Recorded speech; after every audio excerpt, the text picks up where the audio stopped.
नमस्कार। एक नई सुबह की शुरुआत के साथ हम हाजिर हैं मॉर्निंग प्राइम टाइम शो लेकर।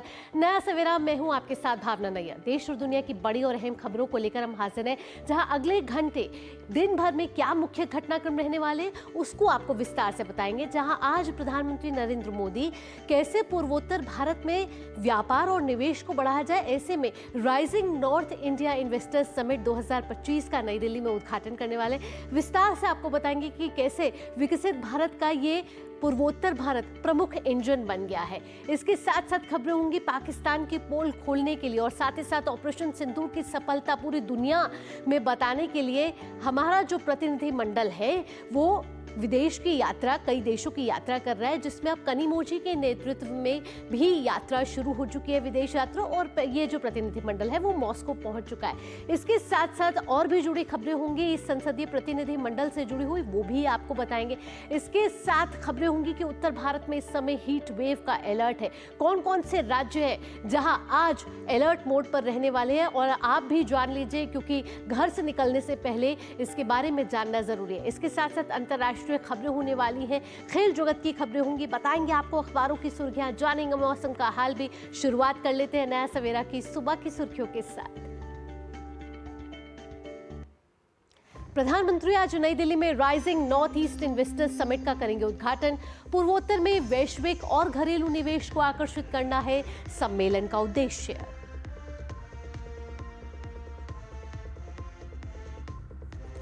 पाकिस्तान प्रायोजित आतंकवाद को उजागर करने के लिए डीएमके सांसद कनिमोझी के नेतृत्व में सर्वदलीय प्रतिनिधिमंडल मॉस्को पहुंच चुका है। वहीं यूएई और जापान ने आतंक के खिलाफ लड़ाई में भारत के साथ एकजुटता जताई। बांग्लादेश में मची राजनीतिक उथल पुथल के बीच सरकार के मुख्य सलाहकार मोहम्मद यूनुस ने इस्तीफा देने की धमकी दी। कहा, स्थिति में नहीं हुआ बदलाव तो छोड़ देंगे पद। और राजस्थान में पड़ रही है भीषण गर्मी, अगले कुछ दिन तक हीट वेव चलने की आशंका। वहीं गुजरात, कोंकण, गोवा, कर्नाटक और केरल में अगले 3 दिन के लिए तेज बारिश का रेड अलर्ट।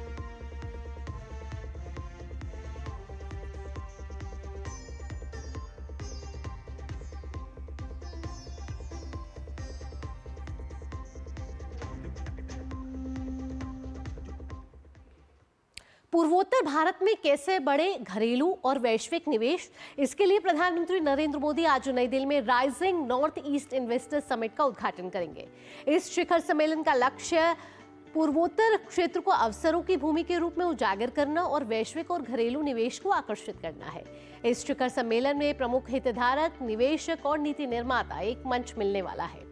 पूर्वोत्तर क्षेत्र में निवेश के फोकस क्षेत्र जो रहने वाले हैं वो है पर्यटन, कृषि, खाद्य प्रसंस्करण, वस्त्र, सूचना प्रौद्योगिकी, इंफ्रास्ट्रक्चर, ऊर्जा, मनोरंजन और खेल। Rising north east investors summit में मंत्री स्तरीय सत्र, कारोबार और सरकार पर आधारित सत्र, कारोबारी बैठकें होंगी। साथ ही स्टार्टअप और निवेश प्रोत्साहन के लिए राज्य सरकार और केंद्रीय मंत्रालयों द्वारा की गई नीति और संबंधित पहलों की प्रदर्शनी भी शामिल होगी। ये 2 दिवसीय समिट पहले ही विभिन्न गतिविधियों का समापन है। पहले की गतिविधियों में राजदूतों की बैठक और द्विपक्षीय चेंबर्स मीट सहित रोड शो की श्रृंखला और राज्यों के गोलमेज सम्मेलन का आयोजन शामिल है, जिसे केंद्र सरकार और पूर्वोत्तर क्षेत्र की राज्य सरकारों के सक्रिय समर्थन से आयोजित किया गया था।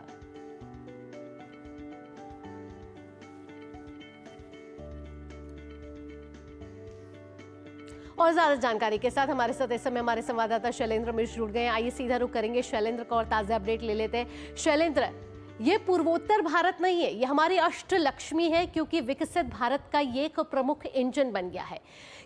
कोई एक जमाना था 10 साल पहले जब ये गुमनामी में जी रहा था, लेकिन आज अपने संसाधनों, अपने बुनियादी ढांचे, कनेक्टिविटी के कारण ये एक आर्थिक शक्ति बनकर तैयार है। और आज जब rising north east investors summit होने वाली है और प्रधानमंत्री नरेंद्र मोदी का संबोधन भी होने वाला है, ऐसे में कैसे नॉर्थ ईस्ट एक प्रमुख आर्थिक महाशक्ति बनता हुआ नजर आ रहा है?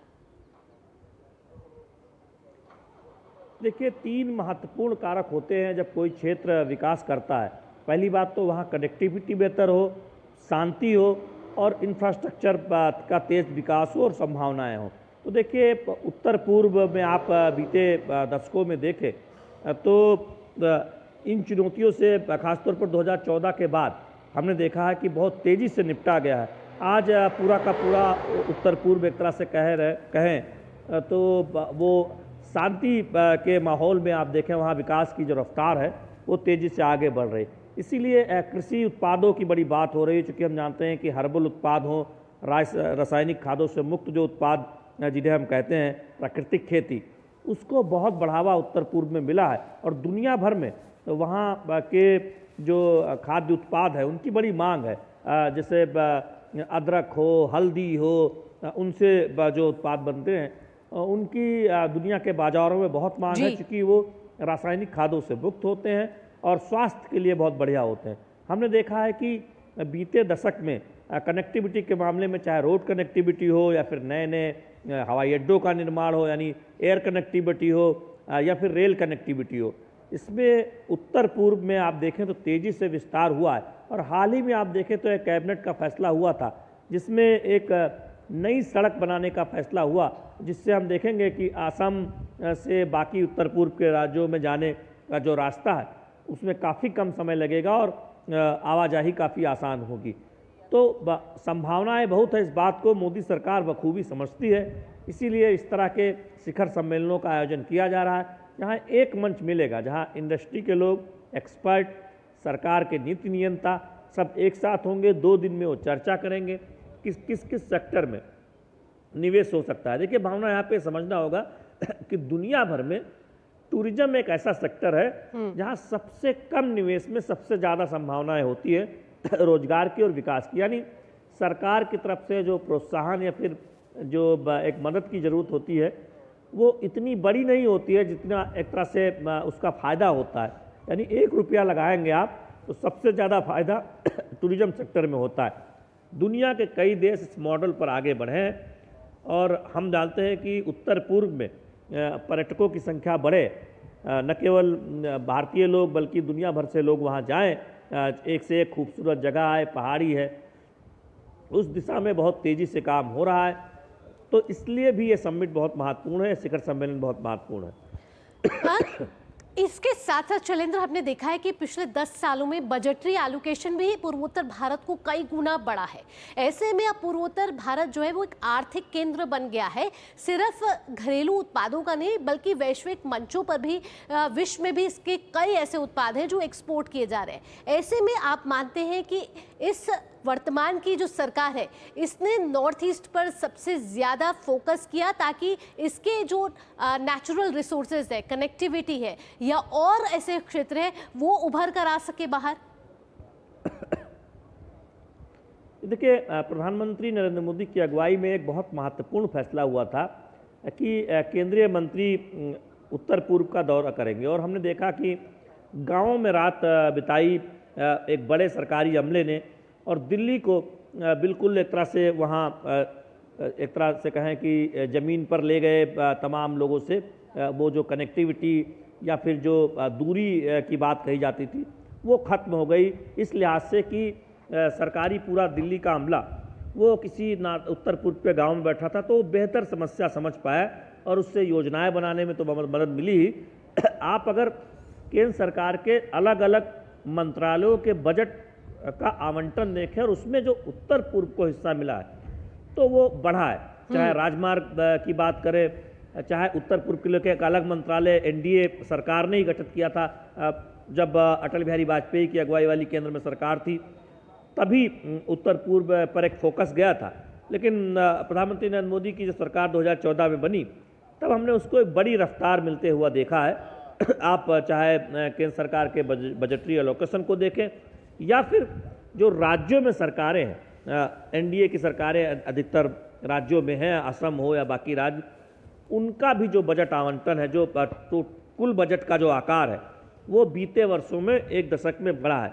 तो ये दिखाता है कि आर्थिक गतिविधियाँ बढ़ी हैं। आप जीएसटी कलेक्शन की तरफ जाएं तो भी ये दिखाता है कि किस तरह से उत्तर पूर्व प्रगति कर रहा है। तो ये महत्वपूर्ण इसलिए है कि आप देखें कि जब आर्थिक गतिविधियाँ बढ़ती हैं तो रोजगार के अवसर बढ़ते हैं और आर्थिक गतिविधियाँ तब बढ़ती हैं जब बेहतर इंफ्रास्ट्रक्चर हो, बेहतर कनेक्टिविटी हो, अच्छी पॉलिसी हो, अच्छी संभावनाएं तो उत्तर पूर्व में हमेशा से रही थी। जरूरत सिर्फ इस बात की थी कि सरकार का प्रोत्साहन बढ़े, सरकार का फोकस बढ़े, जी। केंद्र और राज्य सरकार उस पर ज्यादा ध्यान दे। तो बीते दशक में ये देखने को मिला है। अगर देखें इन अष्टलक्ष्मी के बारे में शैलेंद्र, तो हम देख रहे हैं कि इससे पहले भी प्रधानमंत्री एडवांटेज असम 2.0 में गए। अब इस तरीके की समिट नई दिल्ली में आयोजित की जा रही है जहां तमाम हितधारक होंगे, तमाम निवेशक होंगे। किस तरीके का मंच ये प्रदान करेंगे जहां उभरता हुआ पूर्वोत्तर भारत एक विकास का इंजन बनता हुआ, विकसित भारत की दिशा में आगे बढ़ता हुआ दिखता हुआ नजर आएगा? देखिए, तमाम जो यहाँ पर निवेशक या फिर नीति नियंता या इंडस्ट्री के लोग मौजूद होंगे, वो उत्तर पूर्व की जो संभावनाएं हैं उसको बेहतर तरीके से समझ पाएंगे कि किस सेक्टर में क्या संभावनाएं हो सकती हैं। और अब उत्तर पूर्व देश के बाकी राज्यों को फॉलो ही नहीं कर रहा है, कई मामलों में वो अगुवाई कर रहा है। प्राकृतिक खेती में, हर्बल खेती में, हर्बल उत्पादों में हम जानते हैं कि जो अगुवाई की वो उत्तर पूर्व के राज्य ने की। जब एक राज्य को पूरी तरह से रासायनिक जो है खादों से मुक्त कर दिया गया और हर्बल खेती और हर्बल उत्पाद की तरफ आगे बढ़ा, तो वहाँ से प्राकृतिक खेती का जो कॉन्सेप्ट है वो तेजी से आगे बढ़ा है। तो इस तरह से आप देखें कि अब उत्तर पूर्व कई मामलों में अगुवाई करता नजर आता है कि कैसे एक मॉडल को आगे बढ़ाया जा सकता है। इस बात को दुनिया समझ रही है, भारत के निवेशक समझ रहे हैं, उद्योग जगत के लोग समझ रहे हैं, नीति नियंता समझ रहे हैं, और इसीलिए इतना बड़ा फोकस है। और ये इसलिए हो पाया है कि आप देखें कि अब किसी ज़माने में उत्तर पूर्व में कहते थे कि कुछ इलाके हिंसाग्रस्त थे और वहाँ पर बड़ी चुनौतियाँ थीं, लेकिन अब उत्तर पूर्व विकास के मामले में नए कीर्तिमान स्थापित कर रहा है। गृह मंत्रालय ने जो उल्लेखनीय काम किया अमित शाह के नेतृत्व में, गृह मंत्री के नेतृत्व में, वो अब दिखता है कि कितनी शांति आई है उत्तर पूर्व के दूर दराज के इलाकों में, उन जगहों पर जहां पर कभी कहते थे कि अशांति है। तो ये एक स्थिरता जो दिखी है, बिल्कुल शैलेंद्र, तो शांति दिखी है, बेहतर कनेक्टिविटी दिखी है पिछले 10 सालों में, और हम लगातार देख रहे हैं कि आर्थिक वृद्धि के मार्ग पर आगे चल चुका है उत्तर पूर्वोत्तर भारत हमारा, जिसको अब अष्टलक्ष्मी कहा जा रहा है। शैलेंद्र, तमाम जानकारियों के साथ आपका धन्यवाद। आगे भी आपसे अपडेट लेते रहेंगे जब प्रधानमंत्री नरेंद्र मोदी भारत मंडपम नई दिल्ली में rising north east investor summit 2025 का उद्घाटन करेंगे। बहुत बहुत धन्यवाद। आगे बढ़ते हैं। आतंकवाद के मुद्दे पर पाकिस्तान को अंतर्राष्ट्रीय मंचों पर बेनकाब करने के लिए भारतीय प्रतिनिधिमंडल अलग अलग देशों के दौरे पर है। डीएमके सांसद कनिमोझी के नेतृत्व में सर्वदलीय प्रतिनिधिमंडल रूस की राजधानी मॉस्को पहुंच चुका है, जहां रूस में भारत के राजदूत विनय कुमार ने प्रतिनिधिमंडल का स्वागत किया। इस प्रतिनिधिमंडल में राजीव राय, कैप्टन ब्रिजेश चौटा, प्रेमचंद गुप्ता, डॉक्टर अशोक कुमार मित्तल और राजदूत मंजीव सिंह पुरी शामिल है। भारतीय डेलीगेशन का रूस में अंतर्राष्ट्रीय मामलों की समिति के प्रथम उप अध्यक्ष आंद्रे डानिसन, रूस के उप विदेश मंत्री, थिंक टैंक और रूसी मीडिया से मिलने का कार्यक्रम है। रूस के बाद यह प्रतिनिधिमंडल स्लोवेनिया, ग्रीस, लातविया और स्पेन का भी दौरा करेगा। We will be meeting the Federation Council, Mr. Andre Denisson, the first deputy chair of the Committee on International Affairs, and we'll be meeting with Mr. Leonid Slutsky, the chair of the State Duma Committee, along with the other members. And we'll be meeting with the Deputy Foreign Minister of Russia, and also we'll be meeting with the Russian Institute of Statistic Studies, the director of it, the former Prime Minister, Mr. Fredkov. And later in the day we'll be also meeting think tank and explaining what has happened in India and how we have to come together to fight terrorism. सांसद कनिमोझी ने साथ ही कहा कि रूस हमारा रणनीतिक साझेदार रहा है और हमने हमेशा कूटनीतिक मुद्दों, व्यापार और निवेश पर मिलकर काम किया है। ऐसे समय में रूस से संपर्क करना बहुत महत्वपूर्ण हो जाता है जब हम बार-बार आतंकवादी हमलों का सामना कर रहे हैं। Russia has been a strategic partner, and we've always worked together on diplomatic issues when it comes to trade, and the heads of our states have always worked together when it comes to important issues, whether it's of global importance. It becomes very important at this point to reach out to Russia when we have been facing terror attacks time and again. And we've lost 26 lives in India.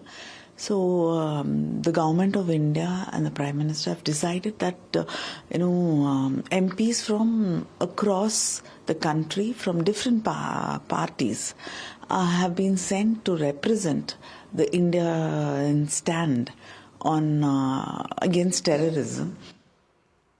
रूस में भारत के राजदूत विनय कुमार ने कहा कि प्रतिनिधि मंडल की यात्रा का उद्देश्य रूस को आतंकवाद के खिलाफ भारत की लड़ाई के बारे में अवगत कराना है। India-Russia cooperation in countering terrorism has a long history. In fact, the first joint working group on countering terrorism that was established by India with any country was with Russian Federation in 2002, and since then we have had consultations on this issue. But in this case, the visit of multi-party parliamentary delegation is to share the sentiments, share the recent developments, and seek the understanding of the Russian Federation government, opinion makers about the need for zero tolerance for terrorism in all its forms and manifestations. वहीं JDU सांसद संजय कुमार झा के नेतृत्व वाला सर्वदलीय प्रतिनिधिमंडल Japan के दौरे पर है। टोक्यो में प्रतिनिधिमंडल ने ब्राजील, ऑस्ट्रेलिया, कोलंबिया, ग्रीस और दक्षिण कोरिया के राजदूतों और राजनयिकों से बातचीत की। संजय कुमार झा ने कहा कि दुनिया में हर आतंकवादी गतिविधि का पाकिस्तान से कोई न कोई संबंध होता है। उन्होंने कहा कि आतंकवाद के खिलाफ लड़ाई सबको मिलकर लड़नी होगी।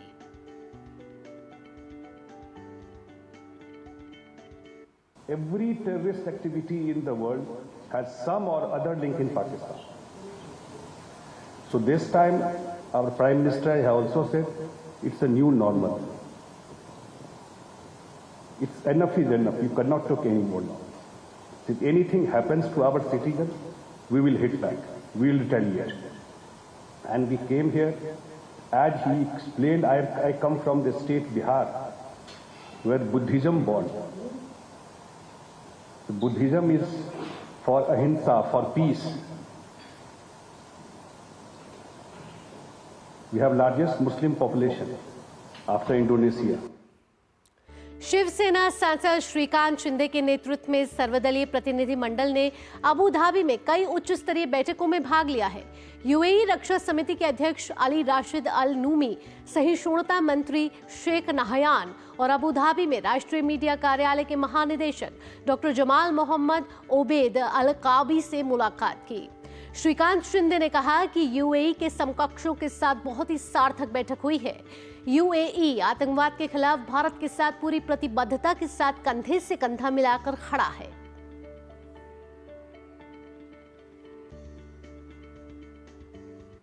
जो बातें इन्होंने कही है, मुझे लगता है कि बहुत मायने रखता है कि आज जो अटैक इंडिया पर हुआ है, सबसे पहले कंडेम करने का काम यूएई ने किया है और आज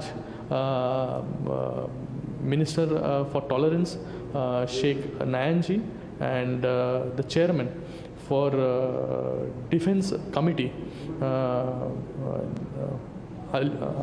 Ali Rashid Al Nuaimi ji, दोनों ने भी कहा कि हम भारत के साथ पूरी ताकत से खड़े हैं।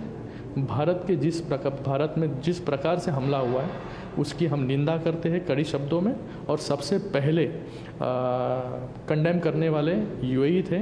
सबसे पहले यूएई ने भारत के साथ खड़ा रहने का काम किया। यूएई में भारतीय समुदाय से बातचीत में भाजपा सांसद मासूरी स्वराज ने ऑपरेशन सिंदूर को शक्ति और न्याय का प्रतीक बताया। इस मंच से खड़े होकर हम ये कह सकते हैं कि सिंदूर अब केवल श्रृंगार का पर्याय नहीं है, सिंदूर न्याय का नया पर्याय है, सिंदूर शक्ति का नया पर्याय है। और इसके लिए भारतीय सेना के चरणों में कोटि कोटि वंदन करती हूं और आदरणीय प्रधानमंत्री श्री नरेंद्र मोदी जी का अभिनंदन करती हूं। दूसरा, आपसे मैं ये कहना चाहूंगी, जैसा कि मेरे बड़े भाई अतुल गर्ग जी ने कहा कि आप एक एक व्यक्ति यहां पर खुद अपने आप में एक एम्बेसडर है। तो आज हम यहां से आपका आवाहन करने आए हैं, आपके प्रचार की शक्ति, आपके प्रसार की शक्ति और आपके प्रभाव की शक्ति का आवाहन करने आए। वहीं भारतवंशियों के साथ बातचीत में सोशल मीडिया पर पाकिस्तान द्वारा किए जा रहे दुष्प्रचार पर श्रीकांत शिंदे ने कहा कि नकारात्मकता सकारात्मकता से ज्यादा तेजी से फैलती है, लेकिन हम इससे भी निपट रहे हैं। सच्चाई कितनी भी दबाने की कोशिश तो सच्चाई छुपती नहीं है। मुझे लगता है कि तो सच्चाई तो पता चली जाएगी। तो लेकिन मुझे लगता है कि जिस तरीके से आपको तो पता है कि आज इंडिया 3rd लार्जेस्ट इकोनॉमी बनने वाली है, 5th लार्जेस्ट इकोनॉमी आज है। तो इंडिया के 3rd लार्जेस्ट इकोनॉमी बनने पर किन किन देशों को तकलीफ हो रही है ये भी आपको पता है। तो ये यहाँ पर मैं खुलकर नहीं बोलूँगा। तो ये सभी लोगों को मिलकर ये सब चीज़ें भी यहाँ पर हो रही है। लेकिन मैं आपको इतना कह सकता हूँ कि हमारी जो कोशिश है वो पूरे 100% हम हर एक देश जाकर पूरा हम लोग का 100% हम देंगे। वहीं विदेश सचिव विक्रम मिस्री आज ऑपरेशन सिंदूर आउटरीच के तहत दूसरे चरण में जाने वाले संसदीय प्रतिनिधि मंडलों को ब्रीफ करेंगे। विदेश सचिव सांसदों को भारत पाकिस्तान के बीच हुए घटनाक्रम, ऑपरेशन सिंदूर के तहत भारतीय सैन्य बलों की कार्रवाई और 10 मई को हुए भारत पाकिस्तान के बीच सैन्य कार्रवाई को रोकने की सहमति पर पूरी जानकारी देंगे।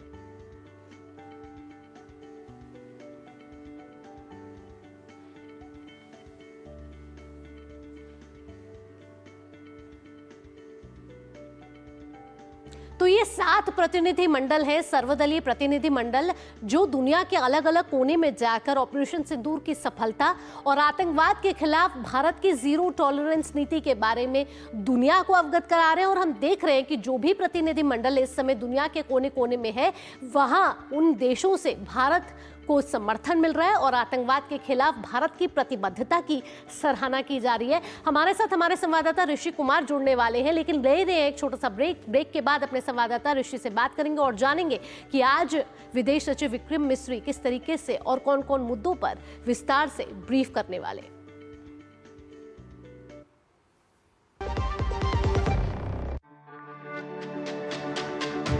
मेरी पसंद, मेरी पसंद, मेरी पसंद, मेरी पसंद,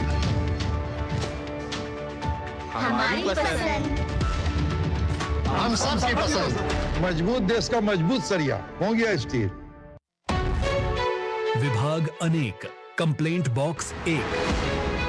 किसी भी सरकारी दफ्तर, विभाग या बैंक से जुड़ी शिकायत के लिए pgportal.gov.in पर जाएं, रजिस्टर करें, संबंधित विभाग चुनें, शिकायत दर्ज करें और ट्रैकिंग आईडी नोट करें। एसएमएस या ईमेल पर एक्नॉलेजमेंट पाएं और शिकायत का जवाब सीधे मंत्रालय से प्राप्त करें। अब तक 1 करोड़ 12 लाख से अधिक भारतीयों ने भरोसा जताया। सीपी ग्राम्स, आपकी हर शिकायत का हल। अभी शिकायत दर्ज करें pgportal.gov.in।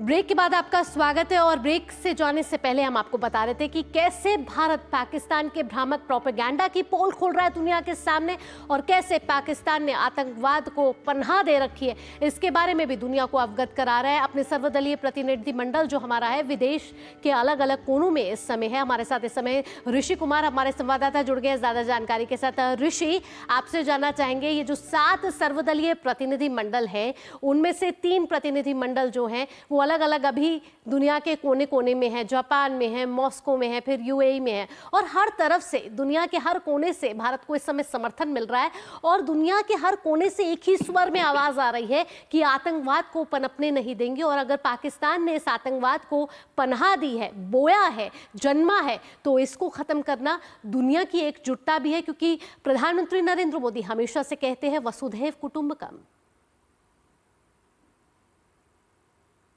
देखिए, जिस तरीके से जो घटनाक्रम रहा है, हम जानते हैं ऑपरेशन सिंदूर के बाद पाकिस्तान के सामने चुनौतियां बहुत ज्यादा बड़ी हैं और इसके बाद जो घटनाक्रम हुआ है उसमें भारत अब पूरी दुनिया को ये भी बता रहा है कि कैसे पाकिस्तान आतंकवाद का एक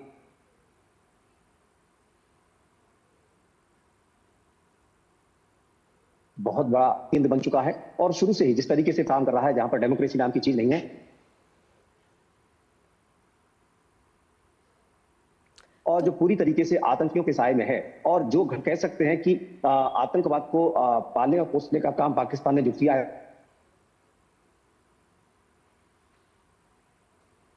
उसके लिए सिर्फ भारत ही नहीं बल्कि पूरी दुनिया अब ये जान ले कि कैसे पूरी परिस्थिति को हम 7 प्रतिनिधि मंडलों के माध्यम से पूरी दुनिया के सामने बता रहे हैं कि जो ऑपरेशन सिंदूर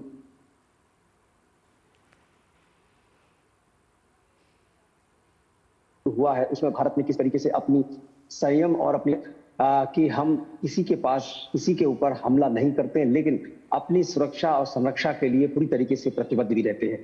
हमने जिस तरीके से ऑपरेशन सिंदूर के तहत जो आतंकी ठिकाने थे और जो आतंकी थे उनको निशाना बनाया, किसी भी मुल्क के खिलाफ किसी भी सैन्य कार्रवाई को हमने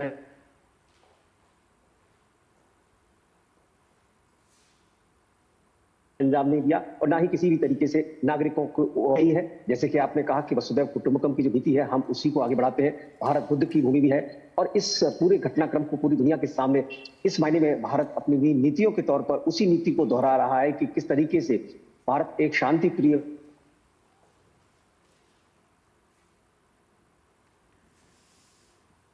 मुल्क है, लेकिन जो पड़ोसी मुल्क के द्वारा जो सकते हैं कि इस प्रतिनिधि मंडल के माध्यम से जानकारियां भी पूरी दुनिया को अवगत कराई जाएंगी और इसके लिए बेहद महत्वपूर्ण आज की जो बैठक है जिसमें कि विदेश सचिव इन सभी सांसदों की जो अलग अलग समिति है, जिसमें हम कह सकते हैं कि अब जो है जिसमें कि जो 4 समितियां और बची हैं,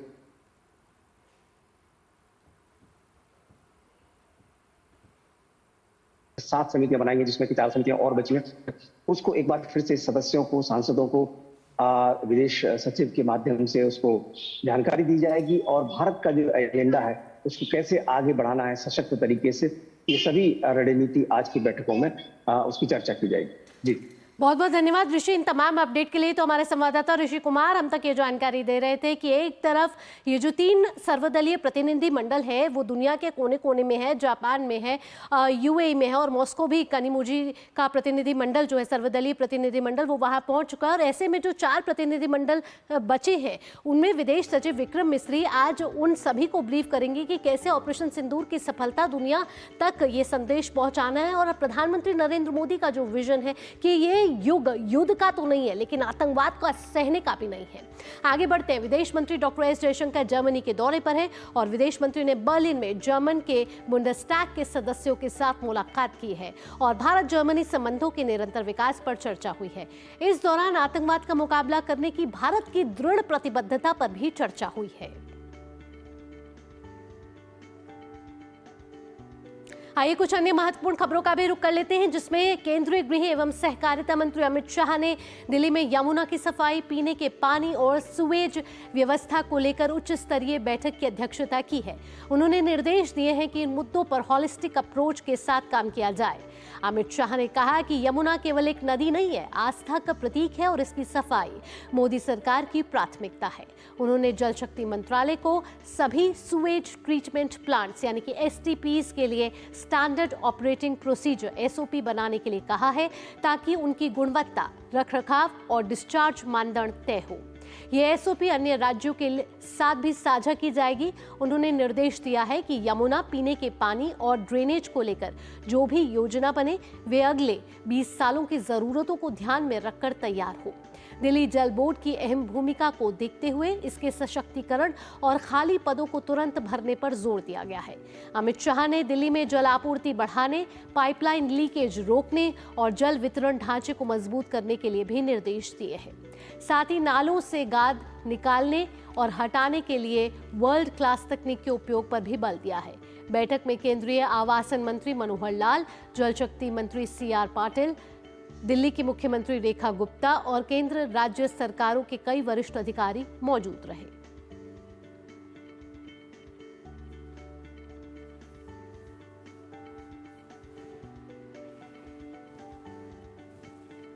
तो देश में इस समय कहीं गर्मी तो कहीं बारिश का माहौल है, क्योंकि देश के अलग अलग हिस्सों में मौसम का मिजाज बदलता हुआ दिख रहा है। देश की राजधानी दिल्ली की बात कर लेते हैं और उसके साथ साथ तापमान में गिरावट जरूर दर्ज की गई है, जिससे लोगों को चिलचिलाती गर्मी से राहत मिली है, लेकिन मौसम भी सुहावना हो गया है।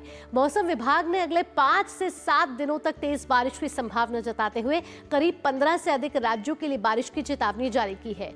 IMD के मुताबिक पूर्वोत्तर भारत से लेकर पश्चिमी तट और दक्षिण प्रायद्वीपीय भारत में मूसलाधार बारिश के साथ तेज हवाओं का दौर जारी रहेगा। गुजरात, कर्नाटक, तमिलनाडु, केरल, असम, मेघालय, बिहार, झारखंड, पश्चिम बंगाल, उड़ीसा और गोवा के अलग अलग हिस्सों में तेज बारिश का येलो अलर्ट जारी किया गया है।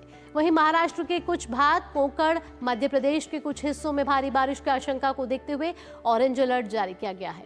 बात करें अगर उत्तराखंड और हिमाचल की, तो यहाँ भी कई इलाकों में बारिश, ओलावृष्टि और 40 से 70 किलोमीटर प्रति घंटे की रफ्तार से तेज हवाओं की चेतावनी के साथ ऑरेंज अलर्ट जारी किया गया है।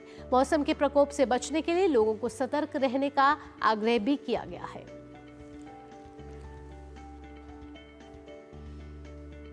देश के कई राज्यों के लिए जहां एक और बारिश की चेतावनी जारी की गई है, वहीं राजस्थान में लोगों को भीषण गर्मी का सामना करना पड़ रहा है। गुरुवार को कई जगह अधिकतम तापमान 48 डिग्री के करीब पहुंच गया है। श्रीगंगानगर में दिन का तापमान 47.3 डिग्री सेल्सियस दर्ज किया गया, जबकि 8 अन्य शहरों में तापमान 45 डिग्री से अधिक रहा। इस बीच मौसम विभाग ने राजस्थान में तापमान बढ़ने की संभावना जताते हुए हीट वेव और भीषण गर्मी का रेड अलर्ट जारी किया है।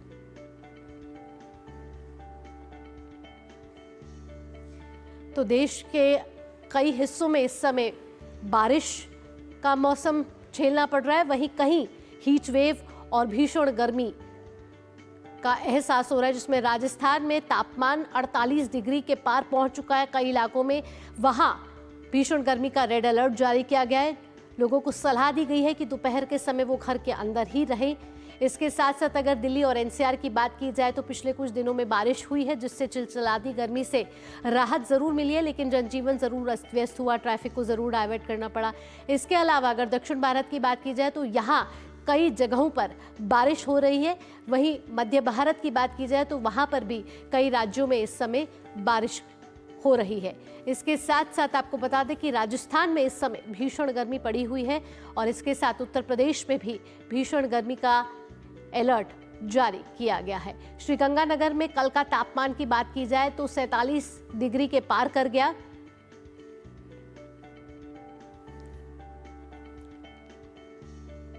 इस समय हमारे संवाददाता महेश दधी जुड़ चुके हैं जयपुर से, आइए उनका रुख करेंगे। महेश, आपसे पूछना चाहेंगे, अगर राजस्थान की बात की जाए तो तापमान लगातार यहां बढ़ता हुआ नजर आ रहा है और भीषण गर्मी का सामना करना पड़ रहा है। अगले कुछ दिनों की बात की जाए तो मौसम विभाग ने क्या अलर्ट जारी किया गया है, इसके साथ साथ क्या आने वाले दिनों में बारिश हो सकती है?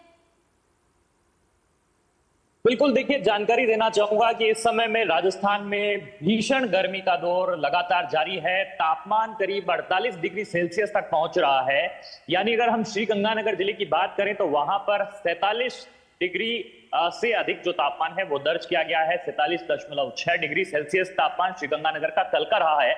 और अभी भी ये कहा जा रहा है कि जो रेड अलर्ट है वो 3 जिलों के लिए यहां पर जारी कर दिया गया है। एक जिले में ऑरेंज अलर्ट है, तो वहीं 12 जिलों में यहां पर येलो अलर्ट जारी किया गया है। हीट वेव का दौर लगातार देखने को मिल रहा है, तो साथ ही तो तपिश है तापमान में वो यहां पर महसूस की जा रही है, क्योंकि लगातार जो गर्मी का प्रकोप है वो यहां पर इन शहरों में देखने को मिल रहा है। खास तौर पर अगर हम राजस्थान के उत्तरी इलाकों में बात करें तो श्रीगंगानगर, हनुमानगढ़ के जो इलाके हैं, तो वहीं पश्चिमी इलाकों में बीकानेर, बाड़मेर, जैसलमेर के जो ऐसे इलाके हैं, 45 डिग्री से जो अधिकतम तापमान है वो यहाँ पर दर्ज किया जा रहा है। वहीं अगर मैं राजधानी जयपुर की बात करूं तो यहाँ पर 40 डिग्री से 42 डिग्री के ऊपर में जो तापमान है वो यहाँ पर देखने को मिल रहा है। इस समय भी आप देख रहे हैं कि सुबह का वक्त है, लेकिन यहाँ पर ऐसा महसूस हो रहा है कि जो दोपहर है उस तरह का जो तापमान है वो यहाँ पर आमतौर पर देखने को मिल रहा है। लोग यहाँ पर गर्मी से बचने के लिए जो निजात करने के तमाम तरह के जो उपाय हैं वो यहाँ पर कर रहे हैं, लेकिन मौसम विभाग की माने तो अभी भी कोटा और उदयपुर को छोड़ दे तो बाकी जिलों में जो है गर्मी से यहाँ पर निजात मिलते हुए अभी नहीं दिख रहा है। 1-2 दिन बाद में जरूर यहाँ पर जो है आंधी चलने की संभावना है और हीट वेव में थोड़ी राहत जो है 1 से 2 डिग्री तापमान कम होने की जो राहत है वो यहाँ पर जरूर महसूस की जा सकती है। नौतपा भी जो है वो 25 मई से यहाँ पर जो है जो नौतपा रहेगा, तो उस दौरान में भी ये कहा जाता है कि जो तापमान में है सर्वाधिक बढ़ोतरी उस दौरान में देखी जाती है। और इस लिहाज से राजस्थान में जो तैयारियां हैं वो काफी की जा रही है। नगर निगमों की बात करें तो राजस्थान के शहरों में तापमान को कम करने के लिए जगह जगह पर कई तरह के प्रावधान किए गए हैं। उसके लिहाज से जो यहाँ पर स्प्रिंकलर हैं वो चलाए जा रहे हैं सड़कों पे, ताकि कि लोगों को फुहारों से, ठंडी फुहारों से राहत देने की कोशिश हो सके।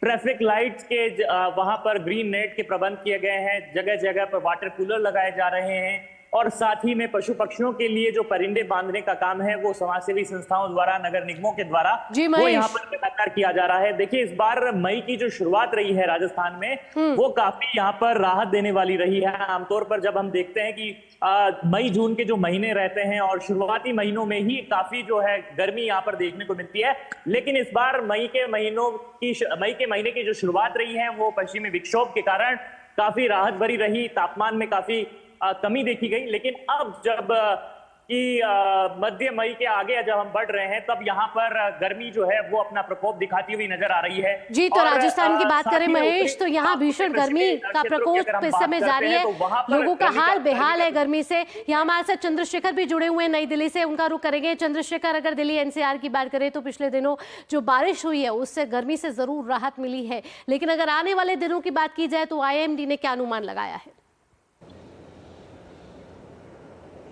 देखिए, निश्चित तौर पर जो 6 से 7 दिन का समय जो दिया गया था तो उसमें अभी भी वो दिन बचे हुए हैं, यानी कि 28 तक आप देखेंगे कि ये हवाएं जो हैं तेज़ लगातार चलती रहेंगी, क्योंकि अगर आप देख रहे हो तो अभी भी काफ़ी जो तेज़ है वो हवा कम से कम चल रही है। और यानी कि यूपी के कुछ इलाके भी ऐसे कहा जा रहा है जहाँ 50 किलोमीटर की घंटे की रफ्तार से जो है वहाँ पर हवाएं चलने का अनुमान बताया गया है। तो निश्चित तौर पर दिल्ली में जो है अभी तक जो स्थिति देखी गई थी, हालांकि जैसे कि हमारे संवाददाता राजस्थान से ही बता रहे थे, तो कमोवेश मई में जो है वो मौसम जो है उतना प्रकोप देखने को नहीं मिला गर्मी का, लेकिन हाँ फिर भी जो भी झुंझुनाहट थी और जो गर्मी की तपन लोगों को महसूस हो रही थी उसमें बहुत बड़ी राहत एक तरीके से कहा जाए कि लोगों को मिल रही है, क्योंकि जो कूलर कल तक फेल हो गए थे उनमें भी अब ठंडी तासीर जो है वो देखने को मिल रही है। हवा में काफ़ी तेज़ी से जो हवाएँ हैं वो चल रही हैं। इसके अलावा मैं आपको बताऊँ कि जो पूरे देश में जिस प्रकार से मौसम का हाल है उसमें अगर देखा जाए तो पूरा जो नॉर्थ ईस्ट का जो इलाका है या फिर मध्य भारत के जो इलाके हैं, दक्षिणी भारत के जो इलाके हैं, इसके साथ साथ महाराष्ट्र के कुछ हिस्से हैं जहां, और उत्तराखंड और हिमाचल के भी काफ़ी हिस्से ऐसे हैं जहां पर भारी बारिश होने की संभावनाएं जो है वो जताई गई हैं। हालांकि जो जम्मू कश्मीर के इलाके लद्दाख हो या फिर राजस्थान की बात की जाए, मध्य प्रदेश की बात की जाए या फिर यूपी और बिहार के भी कुछ ऐसे हिस्से हैं जहां पर थोड़ी गर्मी का सितम जो है लोगों को सहना पड़ सकता है। लेकिन अमूमन पूरे देश के अगर हम को देखें तो काफ़ी बड़ी संख्या में हम देखेंगे कि जो ऐसे इलाके हैं जहां पर भारी बारिश की संभावनाएं जो है वो जताई गई हैं। और मौसम विभाग की जो भविष्यवाणियां हैं काफ़ी सटीक भी करीब साबित होती नजर आ रही हैं। जिस प्रकार से हमने देखा था कि परसों भी जिस प्रकार से दिल्ली में एकाएक अचानक से मौसम बदला, उसने करवट ली और तेज आंधी तूफान जो है वो आने लगा और उसके बाद जो है हालात एकदम उलट हो गए। उसी तरीके से देखा जाएगा कि 28 तारीख तक जो है वो तमाम ऐसे इलाके हैं जहां पर आपको जो है गर्मी से कुछ राहत होती हुई दिखाई देगी। पश्चिमी बंगाल से कुछ आंध्र हवाएं जो हैं वो यूपी की तरफ चल रही हैं, जिससे कि कहा जा रहा है कि जो पश्चिमी जो यूपी का जो इलाका है वहां पर भी कमोवेश जो है वो अगले 1 या 2 दिन तक मौसम जो है उसमें 3 से 4 डिग्री जो है वो तापमान में कमी आ सकती है। तो वहाँ के लोगों के लिए भी काफ़ी अच्छी ये खबर है। निश्चित तौर पर देखा जाए तो पूरे भारत में इस वक्त जो है वो हालात कुछ बदले हुए नज़र आ रहे हैं और जिस प्रकार जैसे जैसे मानसून अब आगे की तरफ बढ़ता जा रहा है, यानी कि केरल की तरफ आने लगा है, तो ये जो फिज़ा है वो एकदम बदलती नज़र आ रही है और प्री मानसून बारिश भी आप देखेंगे कुछ दिनों में होती हुई नज़र आएगी। बहुत बहुत धन्यवाद चंद्रशेखर और महेश इन तमाम जानकारियों के साथ। तो हमारे संवाददाता हम तक बता रहे थे कि अभी देश के कुछ राज्यों में बारिश तो कहीं भीषण गर्मी का हीट वेव का अलर्ट जारी किया गया है। ऐसे में लोगों को सलाह दी गई है कि वो तमाम एहतियात बरतें ताकि इस भीषण गर्मी से उनको बेहाल ना होना पड़े। आइए अब आगे बढ़ लेते हैं। देश की सीमाओं की सुरक्षा में अद्वितीय योगदान देने वाले सीमा सुरक्षा बल यानी कि BSF के जाबाज जवानों को सम्मानित करने के लिए 22वां BSF अलंकरण समारोह विज्ञान भवन नई दिल्ली में आयोजित किया जाएगा। कार्यक्रम में केंद्रीय गृह मंत्री अमित शाह मुख्य अतिथि के रूप में शिरकत करेंगे। समारोह के दौरान वीरता, उत्कृष्ट सेवा और अद्वितीय कर्तव्य निष्ठा के लिए BSF के अधिकारियों और जवानों को अलंकरण प्रदान किया जाएगा। समारोह में गृह मंत्रालय, BSF और अन्य अर्धसैनिक बलों के वरिष्ठ अधिकारी भी मौजूद रहेंगे। उत्तर प्रदेश की योगी सरकार प्रदेश के विकास के लिए लगातार कार्य कर रही है और इसी तर्ज पर योगी सरकार ने जनपद फतेहपुर के तेलियाना ब्लॉक का चखेड़ी गांव में पंचायत भवन को मॉडल सचिवालय की तरह बनाकर कायाकल्प कर दिया है। इस पंचायत भवन में ग्रामीणों की हर सुविधा का ध्यान रखा गया है। उत्तर प्रदेश के गांवों को मिल रही है रफ्तार, सुधारा जा रहा है गांव का बुनियादी ढांचा।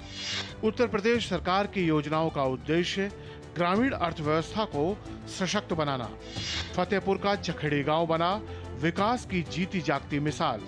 चखेड़ी ने बनाया स्वच्छता को अपने दैनिक जीवन का अभिन्न अंग। पीएम मोदी के स्वच्छ भारत अभियान को साकार कर रहा है चखेड़ी। उत्तर प्रदेश के मुख्यमंत्री योगी आदित्यनाथ सरकार द्वारा गांव के विकास के लिए लगातार कार्य किए जा रहे हैं। इसी का परिणाम है कि आज यूपी के गांव आदर्श ग्राम बनते जा रहे हैं। जनपद फतेहपुर के तेलियानी ब्लॉक का चखेड़ी गांव बदलते ग्रामीण परिवेश और विकास की जीती जागती मिसाल है। यहां पंचायत भवन को मॉडल सचिवालय के तर्ज पर बनाया गया है। इस संबंध में जानकारी देते हुए खंड विकास अधिकारी राहुल मिश्रा ने बताया कि राष्ट्रीय ग्राम स्वराज अभियान योजना के अंतर्गत गांव में सचिवालय की स्थापना की गई है। इसके अतिरिक्त मीटिंग हॉल व सुव्यवस्थित लाइब्रेरी, डिजिटल मीटिंग हॉल आदि सुविधाएं यहां मौजूद हैं। साथ ही साथ ग्रामीणों की सुविधा के लिए मिनी ग्रामीण बैंक भी परिसर में मौजूद है। ग्राम पंचायत चखेड़ी विकासखंड तेलियानी में पंचायत भवन का राष्ट्रीय ग्राम अभियान योजना के अंतर्गत इसका निर्माण कराया गया था और पंचायत भवन के निर्माण के साथ ही वहाँ पर सचिवालय की स्थापना, जिसमें पंचायत सहायक की तैनाती, जो कि ग्राम पंचायत स्तर पर तमाम जो जन सुविधाएं हैं, लोगों के जन्म मृत्यु प्रमाण पत्र है, परिवार रजिस्टर की नकल है, ऑनलाइन आवेदन है, उसकी सुविधा देने का कार्य वहाँ पर शुरू किया गया। ग्रामीणों की सुविधा के लिए समस्त कार्य ग्राम सचिवालय में बड़े ही सुगमता के साथ सचिव व प्रधान की देखरेख में किए जाते हैं। बदलते परिवेश में जनपद का यह गांव विकास की प्रतिमूर्ति बन चुका है। गांव में बच्चों के खेलने के लिए पार्क से लेकर अमृत सरोवर आदि गांव की खूबसूरती में चार चांद लगाते हैं। गांव में जल वर्षा जल संचयन के लिए रेन वाटर हार्वेस्टिंग का भी इंतजाम किया गया है, जिसके माध्यम से गांव वाले जल संचयन के महत्व को समझते हैं और जल संचयन के लिए कार्य भी करते हैं। उत्तर प्रदेश के मुख्यमंत्री की विकास योजनाओं को लेकर गांव में कई विकास कार्यों को भी कराया जा रहा है। गांव में साफ सफाई स्वच्छता का विशेष ध्यान रखा जाता है। साथ ही गांव में कूड़ा निस्तारण प्लांट बन जाने से ग्रामीण कूड़े कचरे को अपशिष्ट निस्तारण संयंत्र में ही भेजते हैं। ग्रामीणों में स्वच्छता के प्रति जागरूकता आई है और उन्होंने स्वच्छता को अपने जीवन का एक अभिन्न अंग बना लिया है। सुविधाएं हमारे सचिवालय में उपस्थित हैं, जन सेवा केंद्र है, मतलब जितने सुविधाएं बाहर मिलती हैं सब कुछ यहाँ उपलब्ध है, किसी को बाहर जाना नहीं पड़ता। हमारा जो सचिवालय है वो एक मॉडल सचिवालय है। सचिवालय के अंदर एक मिनी बैंक और PC सखी और लाइब्रेरी भी है, जिससे हमारे युवाओं को, हमारे बच्चों को काफ़ी सुविधाएं उपलब्ध हुई हैं। सचिवालय में हमारी जो समूह की दीदियां हैं वो मीटिंग भी करती हैं। तेजी से बदलते उत्तर प्रदेश के गांव अब हर क्षेत्र में तेजी से विकास कर रहे हैं, जिसका प्रभाव साफ तौर पर देखा भी जा रहा है, जिससे आम जनता को भी काफी लाभ मिल रहा है। Bureau report, DD news. वक्त हो चला एक छोटे से ब्रेक का। ब्रेक के बाद होगा हमारा खास सेगमेंट अखबारों की सुर्खियां।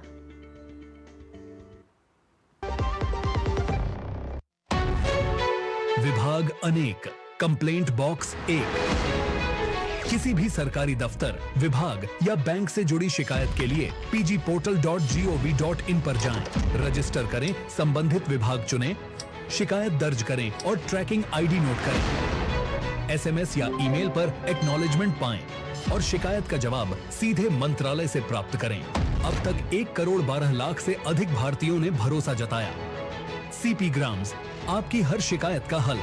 अभी शिकायत दर्ज करें pgportal.gov.in। जब धरती चीर कर निकलता है लोहे का पत्थर और मिलता है मोंगिया के जोश से, फिर तपता है, पिघलता है और बनता है फौलाद।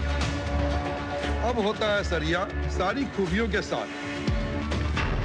मोंगिया स्टील, मजबूत देश का मजबूत सरिया। ब्रेक के बाद आपका स्वागत है और वक्त हो चला है अब हमारे खास सेगमेंट जानने का कि आज अखबारों में वो कौन सी मुख्य सुर्खियां प्रकाशित की गई हैं।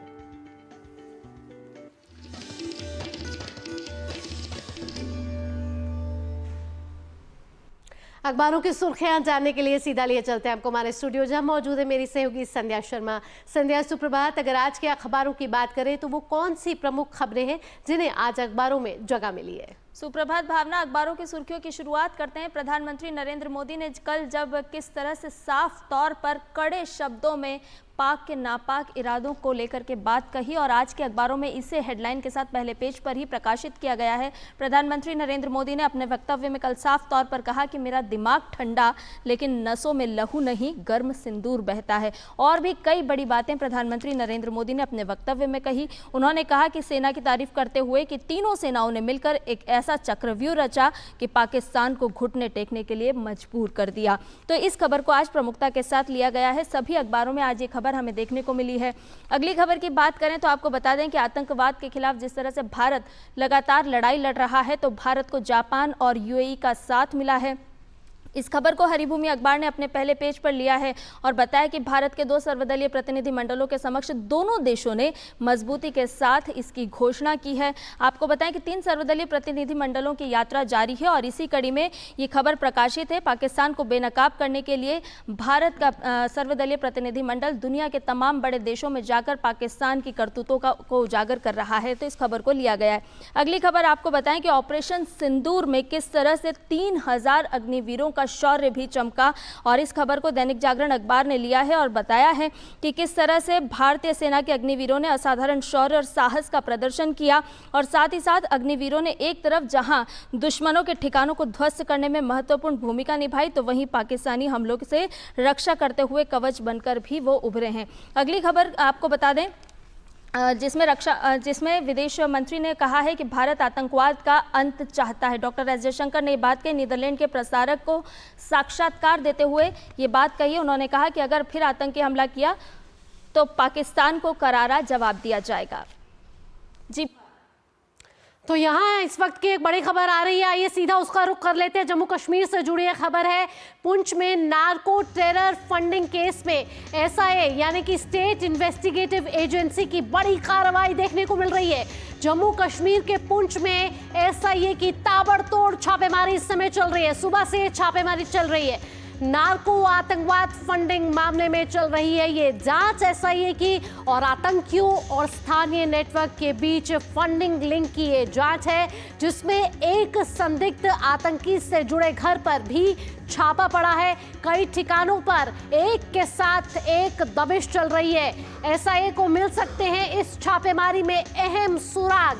तो कई ठिकानों पर इस समय छापेमारी चल रही है जहां स्टेट इन्वेस्टिगेटिव एजेंसी को कई सुराग मिलते हुए, जहां आतंकी संगठन को किस तरीके से यहां वित्त पोषित किया जा रहा है।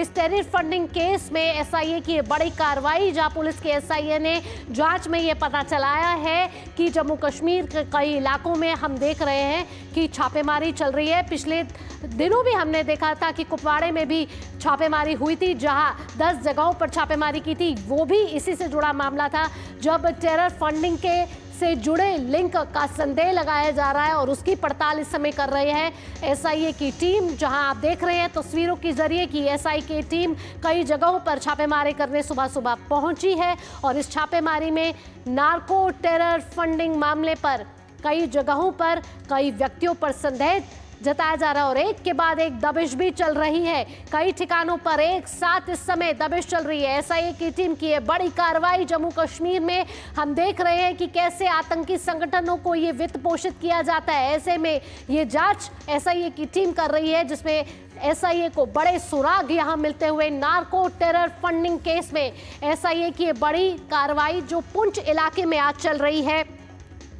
आपको बता दें कि पुंछ में नार्को टेरर फंडिंग में एसआईए का ये बड़ा जांच का मामला सामने आया है, जब जम्मू कश्मीर के पुंछ के इलाके में नार्को आतंकवादी फंडिंग मामले में किस तरीके से आतंकी संगठनों को वित्त पोषित किया जा रहा है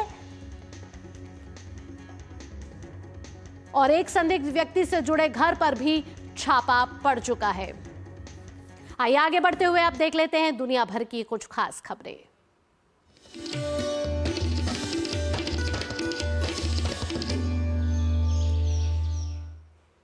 बांग्लादेश में मची राजनीतिक उथल-पुथल के बीच सरकार के मुख्य सलाहकार मोहम्मद यूनुस ने इस्तीफा देने की धमकी दी है। उन्होंने कहा कि स्थिति में कोई बदलाव नहीं हुआ तो वे पद पर नहीं रहेंगे। उन्हें लगता है कि राजनीतिक दलों के बीच आम सहमति नहीं बन पाने के कारण काम करना मुश्किल हो रहा है। गुरुवार शाम सलाहकार परिषद की बैठक में अनौपचारिक चर्चा के दौरान यूनुस ने इस्तीफा देने और टेलीविजन पर भाषण के माध्यम से राष्ट्र को संबोधित करने की इच्छा जताई थी। मोहम्मद यूनुस ने अपनी सरकार के प्रदर्शन और कर्तव्यों पर संदेह को लेकर अपनी चिंताओं के बारे में बात की। इससे स्पष्ट है कि हाल के घटनाक्रमों से निराश होकर बांग्लादेश के अंतरिम सरकार के मुख्य सलाहकार प्रोफेसर मोहम्मद यूनुस पद छोड़ने पर विचार कर रहे हैं। दरअसल सोशल मीडिया पर अटकलें अब तेज होने के बाद बांग्लादेश के सूचना सलाहकार महफूज आलम, स्थानीय सरकार के सलाहकार आसिफ महमूद शोजे भुइया और नेशनल सिटीजन पार्टी के संयोजक नाहिद इस्लाम ने गुरुवार शाम को यूनुस से मुलाकात की। इसके बाद छात्र नेतृत्व वाली नेशनल सिटीजन पार्टी के प्रमुख नाहिद इस्लाम ने यह जानकारी दी है।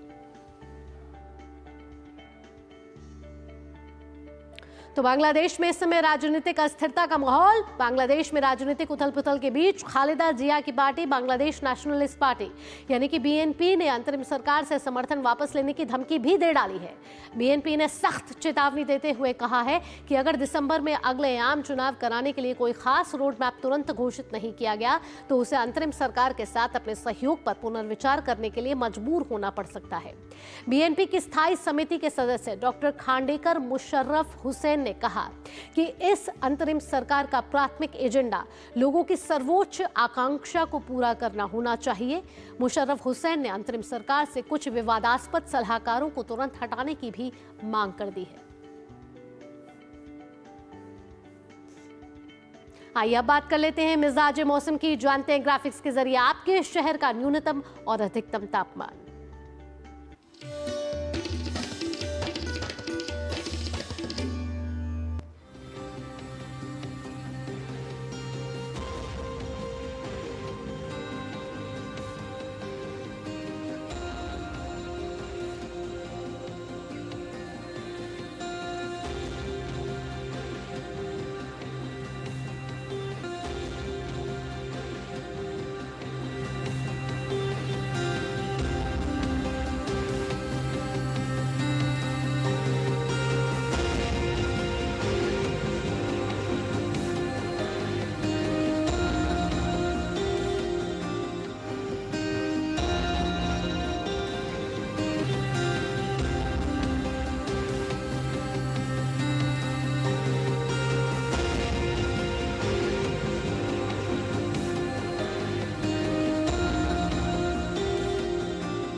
नया सवेरा के इस अंक में आज बस इतना ही, लेकिन जाने से पहले आपको छोड़ जाते हैं कुछ मनमोहक झलकियों के साथ। और ये झलकियां आ रही हैं केरल से। केरल की प्राकृतिक सुंदरता, जहां समुद्र तट अपनी खूबसूरती से हर किसी को आकर्षित करते हैं। तो आप सुबह का समय है, इस खूबसूरत झलकियों का आनंद लीजिए। इसी के साथ आपका दिन मंगलमय हो। अगली मुलाकात आपसे सोमवार को होगी। फिलहाल के लिए मुझे दीजिए अनुमति। खबरों का सिलसिला डीडी न्यूज पर यूं ही जारी रहेगा, क्योंकि डीडी न्यूज ही है सिर्फ भरोसा सच का। मुझे दीजिए अनुमति। नमस्कार।